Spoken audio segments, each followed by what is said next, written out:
Apa, kalau misalkan kita lihat ya, yang hadir itu kan orang-orang awam. Ya, mereka yang mungkin Ya orang-orang kebanyakan dari mereka tuh bukan mungkin pesantren. ya, bukan di pesantren. Iya. Kalau berbicara soal kita, misalkan orang-orang yang udah, mohon maaf, mungkin udah naik kelas lah ibaratkan, udah tahu tentang keilmuannya apa dan kualitas mereka udah meningkat, tentunya mereka akan menghadiri kajian-kajian yang full keilmuan. Hal-hal batil pun terkadang nggak terlihat, ya kan? Tersamarkan Iya, akhirnya. tersamarkan sama dengan dalih, ini untuk orang-orang awam dulu, yang penting mereka hadir di kajian dulu. Padahal nggak seperti itu, kan, tentunya. Ya, makanya di sinilah yang harus dievaluasi. 1 sampai 10 untuk keseluruhan santri dengan alumninya itu gimana nih? Ya, secara general aja kasat mata antum melihat tuh sekarang gimana? Lebih ke 6 sih ya. 6. Iya, ke 6. Berarti masih lebih dan hampir mau kurang dong berarti gitu ya. Tentunya pesantren itu ada istilah kayak gini, al-muhafadzatu ala qadimus shari wal akhdhu ala jadidil aslah.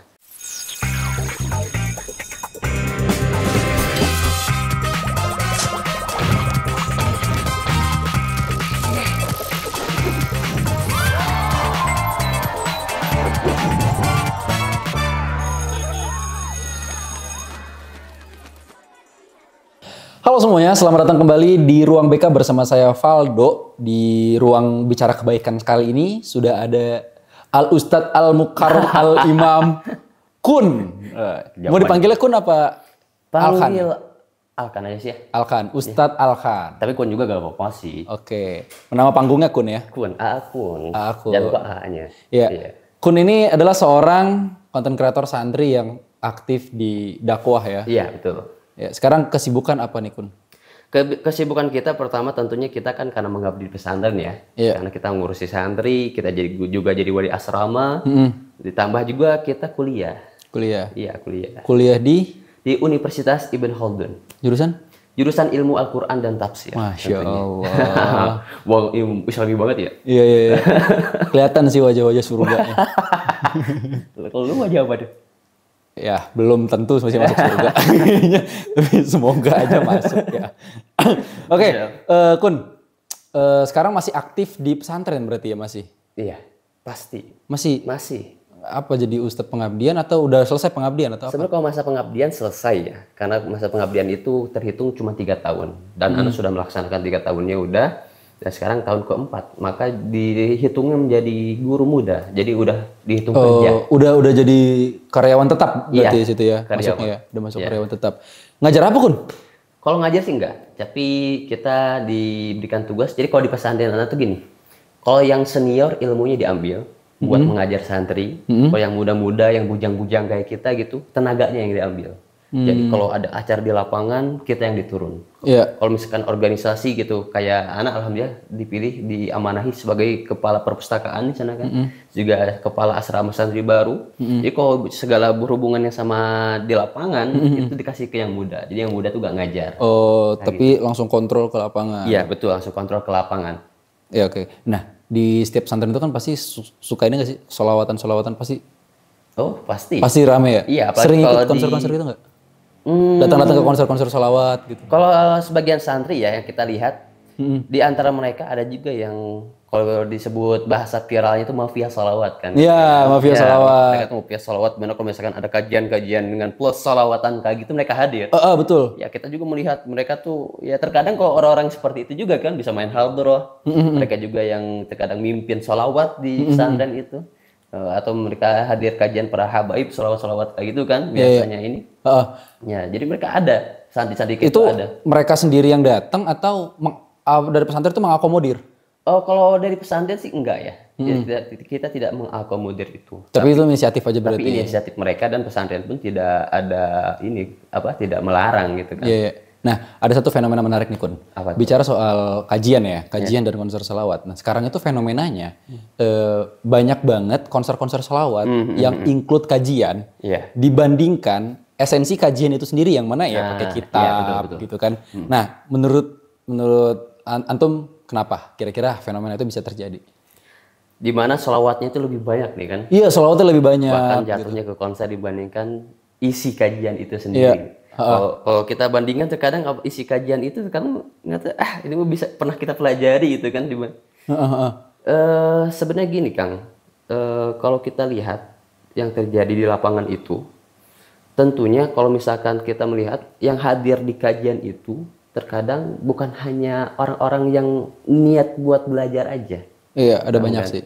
Ya, yang jadi masalah adalah tentunya kalau ini harus dievaluasi bareng sama kita gitu kan. Kita bukan menganggap itu salah gitu. Tapi kita juga punya hak sebagai seorang muslim gitu kan, sebagai saudara muslim sendiri, kita punya hak untuk mengingatkan gitu. Evaluasi juga gitu. Agar kedepannya bisa menjadi lebih baik gitu. Nah, terus kalau misalkan kita lihat ya, yang hadir itu kan orang-orang awam. Iya, mereka yang mungkin orang kebanyakan di mereka tuh bukan pesantren. Bukan di pesantren. Iya. Kalau berbicara soal kita, misalkan orang-orang yang udah, mohon maaf, mungkin udah naik kelas lah ibaratkan, udah tahu tentang keilmuannya apa dan kualitas mereka udah meningkat, tentunya mereka akan menghadiri kajian-kajian yang full keilmuan. Gitu kan. Nah, jadi kalau yang udah naik kelas, tentunya pasti kok mempertanyakan, kok kajian yang paling banyak sholawatannya gitu kan.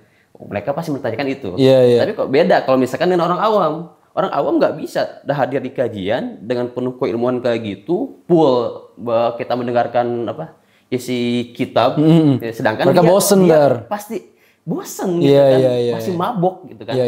Akhirnya dia gak mau hadir ke kajian lagi.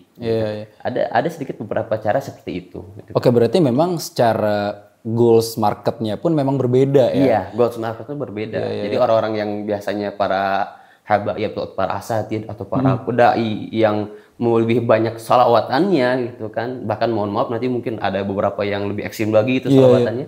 Karena audiensnya pun berbeda. Gitu. Audiensnya berbeda. Mereka tugasnya bukan untuk mengajarkan orang-orang yang udah paham, tapi untuk mengenalkan dulu berarti gitu. Mengenalkan dulu. Oke, ini ada satu hal yang menarik nih Kun. Coba ada video nih, kita udah siapin video ya tentang fenomena sholawatan ini nih. Coba kita putar.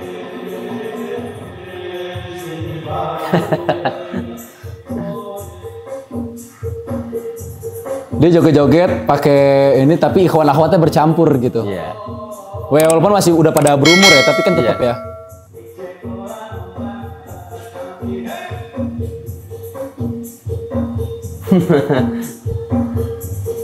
Udah joget-joget lagi ini banyak banget yang kayak gini nih. Nah, sekarang udah mulai ngetren kayak gini kan? Iya.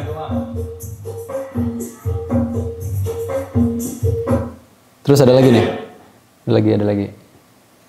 Sepat ikan teri, lo berempat dua sendiri. Kalau cinta tak direstui, dede bayi jadi solusi. Ini kan masih dalam konteks kajian tadi ya, yang mana pasti ada unsur salawatnya kan yang kita tahu ya. Terus ada lagi coba.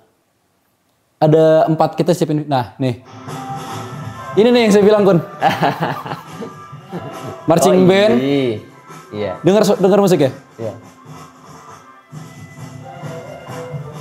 Iya. Astagfirullah. Masalahnya ininya nih. Iya. Coba lanjut. Nah, ini dah sama nih. Mana? Oh ini masuk FYP kemarin nih. Ini masuk ya? Masuk FYP. Ente yang lihat ya? Iya.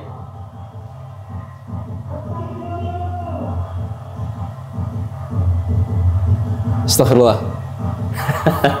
Oke, cukup. Nah, tanggapan antum sendiri melihat kayak gitu? Nah, inilah yang terjadi ketika memang para pendakwah atau para asatid, para habaib ini, mereka kan goalsnya tidak orang-orang awam. Orang-orang awam. Sehingga kadang mereka itu lebih banyak shalawatannya. Bahkan terkadang mohon maaf musik-musik pun terkadang mereka putar atau penyanyi-penyanyi terkadang mereka hadirkan di kajian biar katanya ya ini orang-orang awam sehingga mereka tuh mau hadir di kajian. Nah, karena saking banyak menormalisasikan hal seperti itu, terkadang hal-hal batil pun terkadang nggak terlihat, kan? Tersamarkan akhirnya. Tersamarkan sama dengan dalih ini untuk orang-orang awam dulu, yang penting mereka hadir di kajian dulu, padahal nggak seperti itu kan, tentunya. Ya, makanya di sini lah yang harus dievaluasi, harus diluruskan kembali lah ya. memang mungkin betul. Kadang orang-orang awam yang hadir di kajian kita, jadi sehingga kita perbanyak sholawatnya, biar mereka senang dulu dengan sholawatnya, dengan dengan cinta dulu lah sama suasana ini, ya suasananya gitu. Tapi kalau semakin banyak yang menormalisasikan hal seperti itu, gitu kan, mereka itu nggak mau naik kelas ibaratkan kan. Kalau misalkan kita kalau misalkan kita ambil pendapatnya nih, kan pendapat beberapa ulama terkait hal seperti ini itu kan ada 3. Ya, pertama yang tentunya yang paling mendukung kegiatan ini, yang kedua itu yang tengah lah ya, yang ketiga itu ada yang paling ekstrim. Tentunya kalau paling ekstrim kita gak bakal aneh lagi, pasti itu mengharamkan, gak boleh, kafir, ya kan, sesat. Ini harus dibubarkan, pasti itu pendapat paling ekstrim.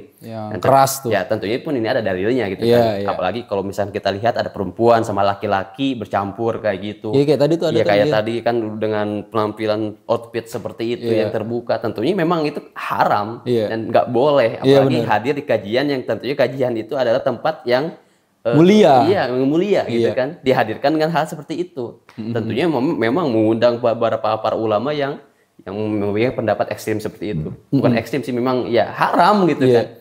Gak bisa ditoleransi lagi tuh. Gak bisa ditoleransi lagi kalau misalkan hal seperti itu. Yang paling yang ekstrim itu mereka benar-benar menganggap kafir, sesat. Kan bukan Islam. Nah, itu udah keras banget sih. Keras banget ya kan. Nah, kalau yang pertama, sebelum yang kedua, yang pertama dulu kan. Yang pertama itu tentunya yang mendukung. Yang mendukung dengan alasan tadi mengenal. Ini kan untuk mengenal, dibandingkan mereka hadir konser, lebih baik mereka konsernya kita bawa ke sini gitu kan. Jadi sehingga menormalisasikan hal seperti itu, mungkin kalau awal-awal biasa aja salawatan, tapi lama-kelamaan yang batil pun tercampur sehingga terjadilah seperti itu. Yang kedua, dan ini masalah yang kedua itu ya ini yang yang kedua ini penengah lah. Ya, menganggap mungkin itu orang-orang awam, tapi ketika kalau sudah masuk hal seperti ini maka haram, tidak boleh. Masih ada toleransinya. Masih ada toleransinya. Oh iya, ini orang awam nih yang hadir. Gak apa-apa, sholawatnya banyak. Tapi masih dalam batas wajar nih. Iya, batas wajar. Nah, tapi masalahnya, pertanyaannya, masa sih mau di situ terus gitu kan? Ibaratkan kalau naik kelas, masa sih mau naik kelas 1 terus, gak mau kelas 2, kelas 3 gitu kan? Masa sih mau cuman banyak sholawatannya, gak mau dinaikin lagi kajiannya gitu kan? Nah, kalau yang kedua kan seperti itu. Dan kalau misalnya sudah masuk ke haraman, sudah hal-hal kayak gini, tentunya ini udah gak boleh. Udah melenceng nggak ya ini ya temannya? Udah jadi problem, dan masalahnya adalah udah kayak gini masih dinormalisasikan, maka akan muncul fenomena yang lebih parah lagi nantinya. Ini kan hal seperti ini muncul karena banyaknya kajian sholawat yang bagaikan konser terus dinormalisasikan. Tidak ada evaluasi, tidak mau naik tingkatnya gitu kan. Sehingga ya udah muncullah hal-hal seperti itu masuk gitu kan. Cuman jadi satu pertanyaan yang menurut saya agak cukup ini Kun. Aneh ya, kenapa masih tetap terjadi? Pasti kan gini, yang namanya penyelenggara, apalagi di lingkungan pesantren gitu kan. Betul. Ada yang namanya kiai, sesepuh lah ya gitu kan. Yang pasti harusnya jadi kurator dong, atau yang menyeleksi, dan mereka setidaknya harusnya tahu dong. Ini misalnya satu pesantren nih, kayak tadi kan ada satu santri depannya banyak kayak cewek-cewek seksi gitu kan. Setidaknya pentolan yang megang wilayah itu atau area pesantren itu kan kiainya atau gusnya gitu kan, tahu gitu ya. Sama rundown acaranya mau seperti apa. Isinya mau bagaimana. Betul. Nah, kenapa ini bisa lolos dan maksudnya berjalan gitu kan? Harusnya kan dari guru-guru mereka sendiri kan harusnya tahu dong kayak, oh ini nggak boleh nih, jangan ya gitu. Nah itu. Kadang yang tadi Anda sebutkan tadi 3 pendapat itu. Nah penyelenggara para kiai yang menyelenggarakan kegiatan-kegiatan ini, ternyata mereka yang berpendapat pertama, ya kan, yang mendukung hal seperti ini. Memang sudah dari awalnya mereka sudah menyetujui gitu. Bisa jadi mereka itu mungkin memang mereka kiai gitu, mereka seorang ustadz, tapi mereka pun terlahir dari kegiatan seperti ini gitu kan, sehingga hal-hal seperti itu mereka bawa di pondok mereka di-up di kajian mereka. Gitu. Dianggap lumrah, gitu ya. Dan yang bakal lebih ekstrim lagi mungkin ke depannya ketika sekarang mungkin pakai cewek-cewek joget seksi gitu kan. Nggak menutup kemungkinan nanti semakin kesini semakin berinovasi, semakin keluar tuh ya. Keluar. Iya kan? Nah, biasanya saya pernah ketemu sama orang kayak gini Kun. Yang dia membela kayak gini misalnya. Pembelaannya adalah daripada datang ke kajian yang di hotel-hotel ngebahasnya soal cinta-cinta mulu. Ada kan sekarang kan kajian modern-modern zaman sekarang gitu ya kan yang nariknya anak-anak muda kayak kita gini kan. Daripada ngebahas ke sana mendingan kajian kayak gini gitu. Nah itu tuh ada dua jenis kajian nih masalahnya nih sekarang gitu. Kalau ente lebih pilih yang mana? Kalau anak sebenarnya kan kalau pilihan itu bukan hanya 1 2, Bro. Banyak sih sebenarnya. Kan, banyak kan pilihan itu. Kalau dia membandingkan dengan kajian yang di hotel, kenapa dia juga gak ngelihat kajian yang ada di masjid-masjid yang lebih baik lagi gitu kan? Iya sih benar. Yang di sana kalau misalkan kita lihat ada Ustaz Hidayat, ya kan? Di mana kalau misalkan beliau udah membahas tentang tafsir luar biasa banget gitu kan. Ustaz Abdul Somad. Iya, Ustaz Abdul Somad. Iya. Kalau misalkan beliau menyampaikan sesuatu berbobot banget ilmunya, lucunya pun ada, ya kan. Ya, sehingga kalau misalkan cuma membandingkan dengan yang di kajian hotel sih bagiannya sih keliru gitu kan. Karena memang marketing ini juga sama, bukan marketing ya audiensnya pun berbeda gitu kan. Kalau yang di hotel-hotel, kalau Anda lihat gitu beberapa itu ada beberapa di kawan Anda juga gitu kan. Di sana ada Ustaz Hilman kan, sekarang juga suka hadir. Kalau Ustaz Hilman kan isi kajian apa? Kajian hati. Bicara hati.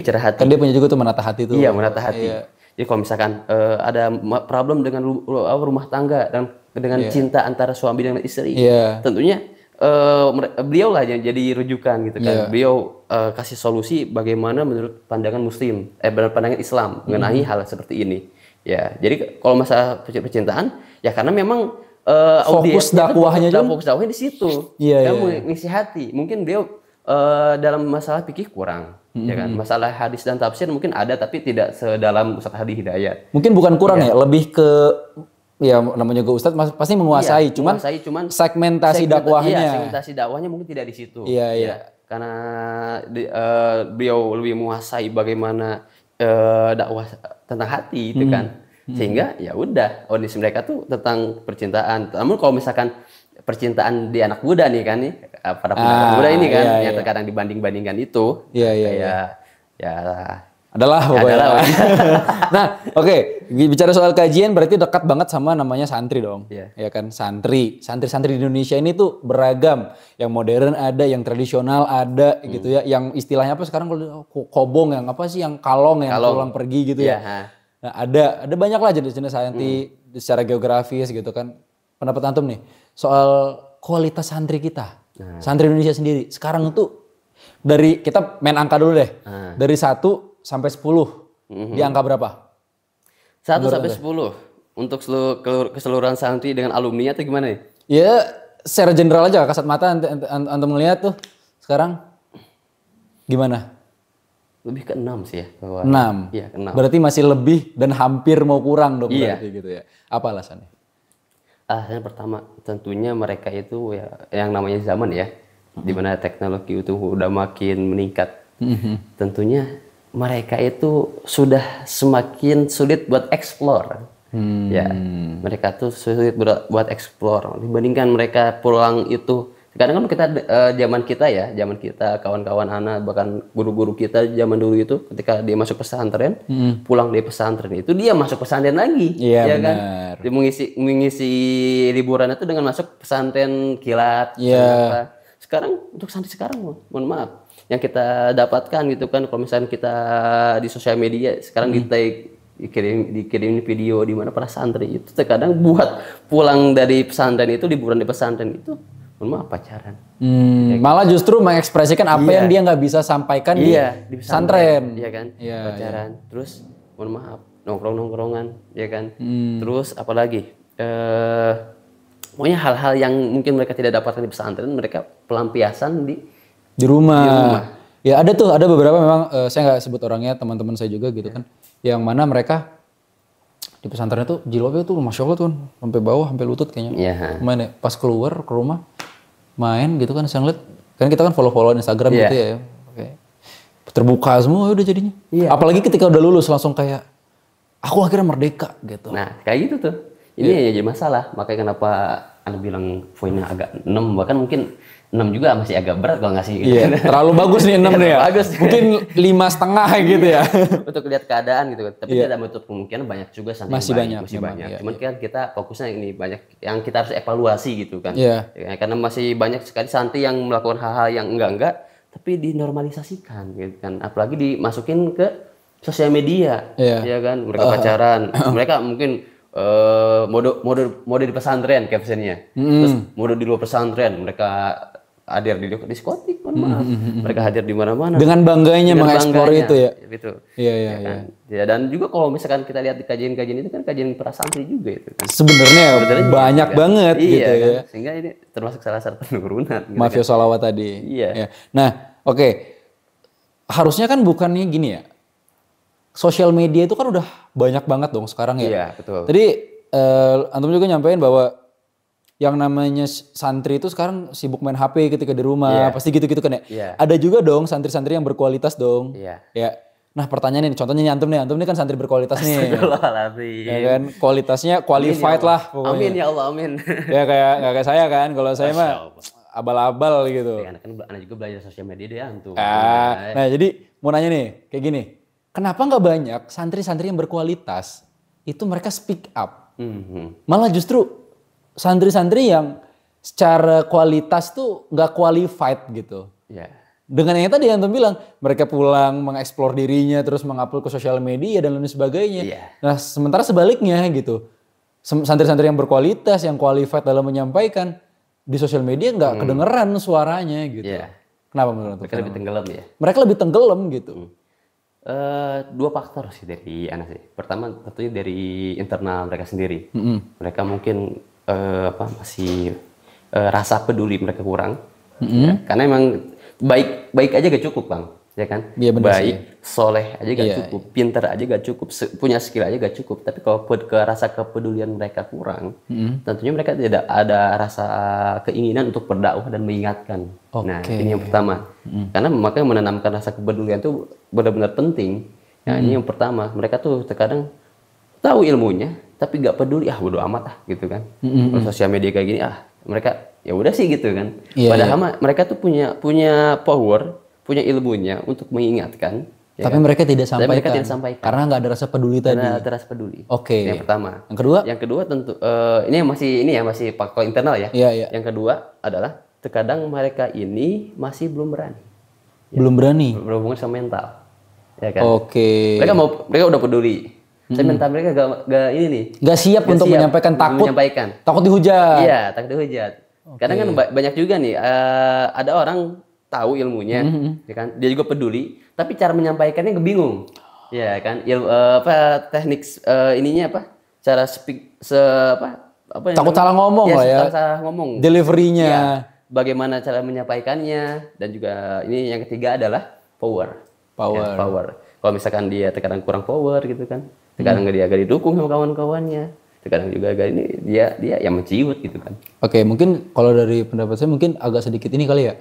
Dari faktor eksternalnya netizen zaman sekarang tuh tipe-tipe orang yang nggak mau diingetin. Iya, betul. Ketika diingetin tuh kantor tuh soalim. Iya, betul. Urusan agamamu, agamaku. Selalu bawain dalilnya itu mulu gitu. Kayak gitu. Atau misalnya kayak yang lu udah baik aja ya gitu-gitu kan. Faktor eksternal kayak gitu. Iya, udah sih dosa-dosa gua, kenapa lu yang repot? Pasti kayak gitu-gitu. Iya. Dan kalau misalkan santri yang nggak kuat mentalnya, selesai. Udah gak mau dakwah lagi. Iya, kan? Beda kalau misalkan ya anak pribadi kan kalau udah bilang dakwah juga beberapa kali sudah udah bergesekan ya dengan beberapa komunitas-komunitas yang benar-benar mohon maaf ya, fanatik dengan sesuatu. Kita ingatkan tuh, mohon maaf, kita dihujat sampai kita dimasukin ke feed postnya Instagram mereka gitu kan.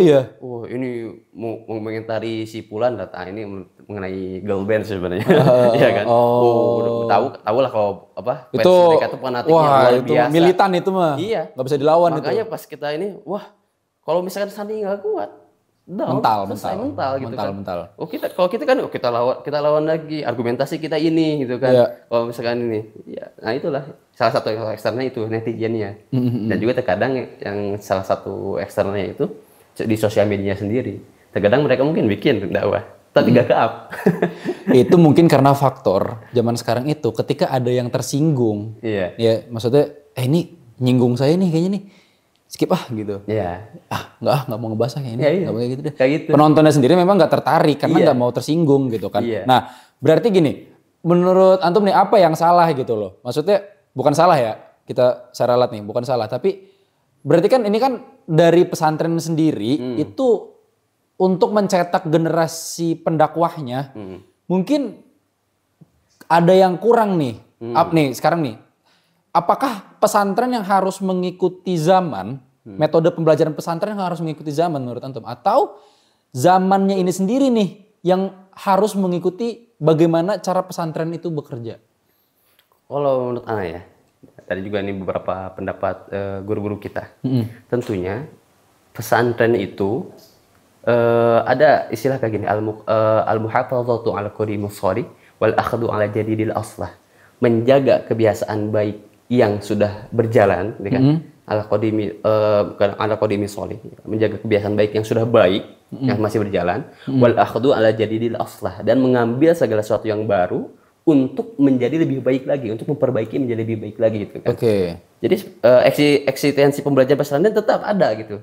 Tapi jangan lupa zaman kita itu udah maju, udah berubah, udah semakin modern. Maka pesantren nggak boleh menutup kemungkinan dari hal seperti itu. Untuk meredaksi. Iya, pesantren tetap nggak boleh menyentuh santri itu nggak boleh main elektronik, sehingga udah elektronik itu gak ada sama sekali di pesantren. Nah, ini salah itu kan.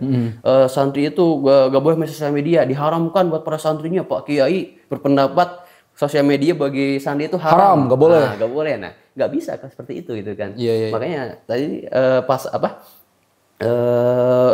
al-muqaddimatu al-muhafazatu ala qadimus shari wal ahdu bi jadidil asla itu harus dijalankan, menjaga kebiasaan pesantren yang baik dan juga mengambil sesuatu yang baik, sehingga pesantren lah yang harus mengikuti zaman juga. Gitu. Nah, berarti nggak menutup kemungkinan dong. Sekarang tuh kan sosial media lagi gencar banget ya, lagi bagus banget ya. Iya. Kan muhadoroh di pesantren itu kan ya kita tahu lah ya ceramah gitu kan, layaknya ceramah terus ada santri-santri yang nontonin. Menutup kemungkinan nggak kira-kira diadaptasi nih sosial media dengan konsep muhadoroh misal. Jadi kita nggak cuma ngajarin mereka bersosial media, berdakwah doang, tapi berdakwah lewat sosial media.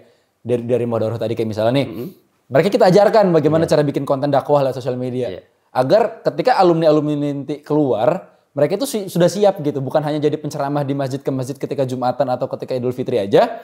Tapi mereka di sosial media mereka pun mereka bisa menyampaikan.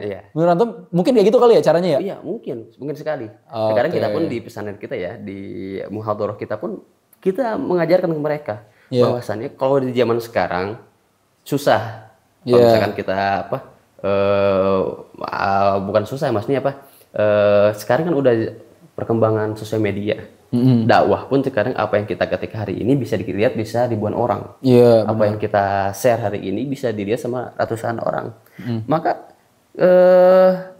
kita tuh tidak menutup kemungkinan apa yang kita pelajari di muhadharah public speaking ini kita terapkan di sosial media juga, gitu kan. Masalahnya mereka mau atau enggak? Nah, tinggal itunya.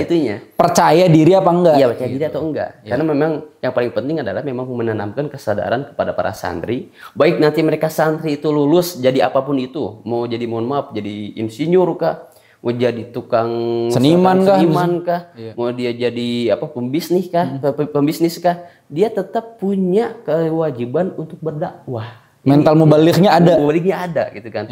Dia tahu ilmunya maka sampaikan. Iya benar. Jadi gak menutup kemungkinan dakwah itu bukan hanya asatid, hanya guru-guru, hanya para kiai, enggak gitu kan. Mereka selagi mereka tahu ilmunya kan, selagi mereka ingin mengingatkan kawan-kawannya, mengingatkan saudara muslimnya, dia punya hak untuk berdakwah.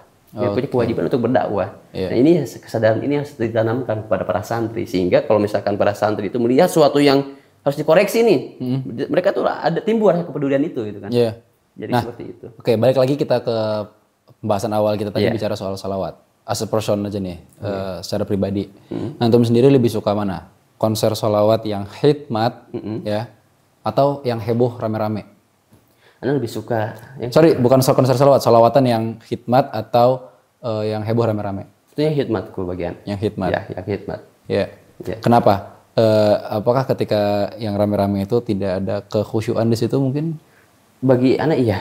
Bagi anak pribadi ya, ini pendapat pribadi. Jadi kalau misalkan ada menyangkal terserah gitu kan. Kalau bagi anak pribadi ya tentunya kalau sholawatan yang berbentuk konser kayak gitu agak nyaman gitu. Agak nggak nyaman. Sebagian orang katanya kan seru. Seru, iya. Ngincer serunya tuh. Ngincer serunya, bagian agak nyaman gitu. Ya mungkin karena antum udah di tahap kelasnya udah ya bukan mungkin di, ya, walau alam gitu kan. Yang jelas tapi kalau anak sih gak masuk gitu. Hadir di konser kayak itu gak masuk karena lebih suka yang khusyuk. Apalagi kan memang Rasulullah sendiri kan memerintahkan kita untuk kalau misalkan ada apa-apa, ya kalau kita mau beribadah dengan khusyuk, menyebut zikir dengan khusyuk, bersolawat pun dengan khusyuk gitu. Tentunya yang lebih baik yang memang hadir majelis ilmu itu mulia karena ada penyampaian ilmu di situ. Kan penyampaian ilmunya di situ sehingga ya bagi anak pribadi, pendapat anak pribadi lebih enak yang khusyuk dan juga banyak kajian ilmunya gitu. Kun, mungkin ini pertanyaan terakhir ya. Dua terakhir deh kayaknya. Nah jadi banyak tokoh agama sekarang. Kita masing-masing 3 deh.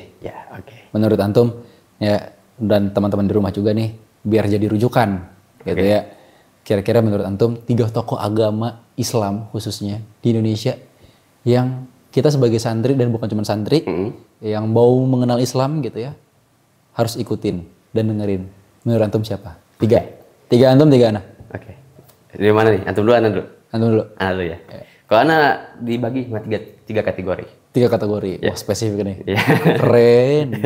Yang pertama kalau misalkan menjadi fiqihnya. Fikihnya. Banyak banget sebenarnya. Cuman pilih satu aja deh yang bisa masuk ke semua kalangan. Siapa? Buya Yahya. Masya Allah. Satu. Aduh. Kedua kalau misalkan berhubungan sama tafsir hadisnya, ya bagaimana kajian tafsiran hadisnya, maka ana rekomendasikan Ustadz Adi Hidayat. Waduh. Diambil semua nih kata saya. Yang ketiga, kalau misalkan beragama aja gak cukup. Ya beragama dengan emosional aja gak cukup. Tapi dengan pemikiran rasional juga harus. Bagaimana kita kritis dengan intelektual dan pemikiran kita harus. Maka yang ketiga nih rekomendasikan Ustadz Felix Siau. Wah, diambil semua nih. Saya tiga ini. Pertama Buya Yahya, Ustadz Adi Hidayat, dan Ustadz Felix Siau. Itu dia. Oke. Kalau Ana yang ketiga itu Ustadz Dery Sulaiman, tau nggak? Oh iya, Ustadz Dery Sulaiman.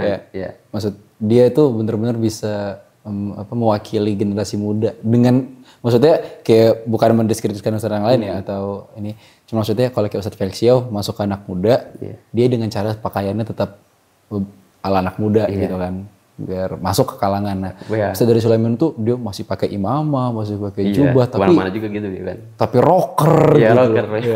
Terus dia termasuk yang menurut saya tuh lumayan bagus untuk generasi muda sekarang kalau pengen ikutin. Karena dia nggak keras di situnya gitu. Terus yang kedua mungkin kalau terlepas dari alirannya apa, kita nggak bisa aliran di sini ya. Kita general aja ya. Yang kedua yaitu Ustadz Khalid Basalamah. Ustadz Khalid Basalamah. Iya. Alasannya adalah kenapa? Karena beliau itu secara penyampaiannya selalu tidak mau membuat keributan. Gitu. Damai. Representatif Islam yang cinta damai itu di situ menurut itu kelihatan di kajian. Betul. Dan yang ketiga dan yang paling top of mind ini ya, Gus Baha. Wah, itu ya Gus Baha. Gus Baha itu kenapa? Karena seorang pendosa sekalipun ketika ngedengerin ceramahnya beliau, itu tuh kayak seolah-olah masih punya kesempatan buat masuk surga. Iya, betul. Itu tuh hebatnya Gus Baha itu di situ.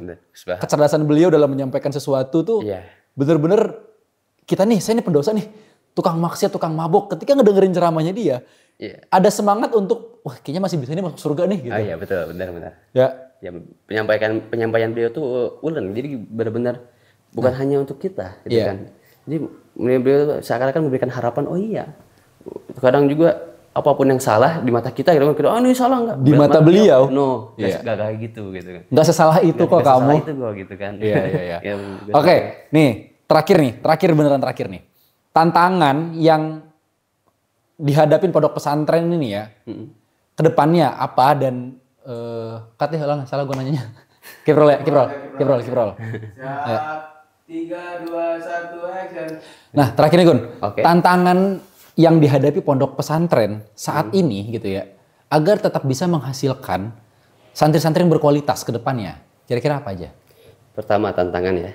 Tantangan kalau berbicara soal tantangan yang kita rasakan juga ya sebagai salah satu pejuang dakwah nih. Pejuang dakwah dan juga kita juga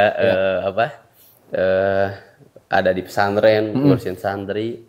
Tentunya adalah pesantren itu harus bisa ya dari mulai semua kalangan, kalangan guru-guru, semuanya di pesantren itu bisa menjadi kudu hasanah buat para santrinya. Kudu hasanah itu apa? Karena penonton kita kan umum nih. Kudu hasanah itu ibaratnya seperti ini yang paling ini ya, paling gampang bahasanya adalah jadi contoh yang baik. Jadi bisa contoh dicontoh. yang baik. Ya. Karena kadang penyampaian rasional aja gak cukup. Kita mau menyampaikan ilmu kan mereka gini adab yang baik tuh gini.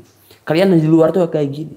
Tapi kalau misalkan secara emosional, secara teladan dari mereka, dari guru-guru gak ada, santrinya pun akan wah gurunya kayak gitu. Ngapain kita sih kayak gitu?